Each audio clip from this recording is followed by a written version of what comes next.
Okay, let's add a little bit more here to our HTML5 geolocation. So in the first example, I used the get current position method, which is part of the API. There's another one called watch position. And you might have noticed that I basically set the method with the timer here in JavaScript to call get location every X number of seconds, which I set to 5. So every 5 seconds it would redo uh, the geolocation info. However, the watch position actually does that for you. So I'm going to dislocate that, comment it out. And now I'm going to change this. So now get location is going to call watch position, and then notice the show position and the show error. I also wanted to show you that you can use these options. Now, I'm not exactly sure what the timeout and the maximum age do with the get current position. They make a lot more sense with watch position.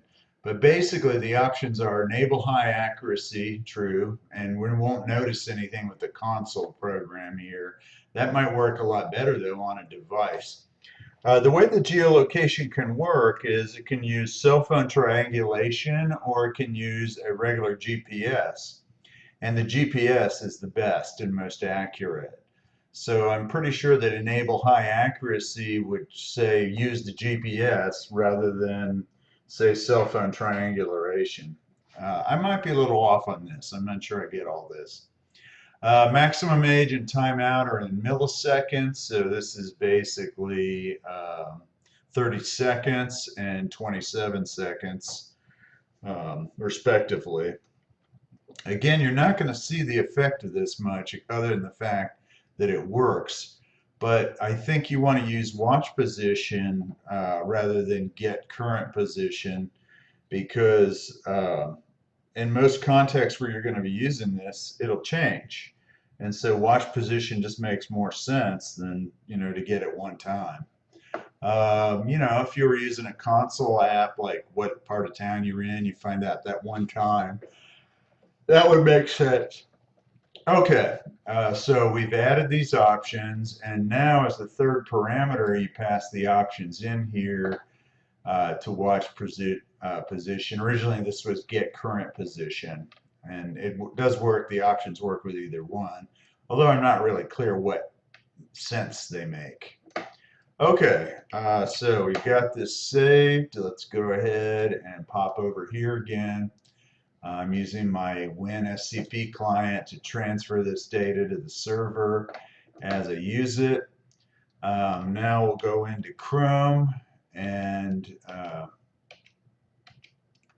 got the Grateful Dead playing there in the background. I had forgotten to turn that off originally, so whoops. Bloody hell, I keep going past the window here. I gotta pick a new, there we go, that's what I want. And here we are in Chrome. So we'll reload this. And I forgot to take out the comment here in the code where it's showing that. Let me fix that real quick. It's kind of annoying because now it's not doing that. So let's get rid of this. And actually, we can just change this. So instead of every 5 seconds, using watch position. So that's what it's doing now. And of course, now I have to run back here. And since I changed the HTML page, I gotta update that. Pop on back to Chrome. Whoops. I guess it does. There we go.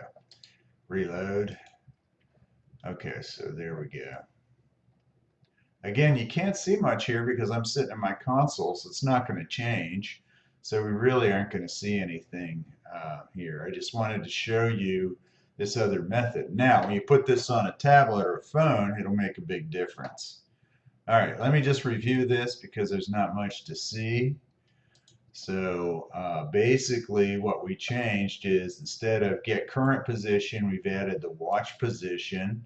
We're still using our show position method, which maps to the Google Maps. That code is all the same. And the show error, that code's all the same.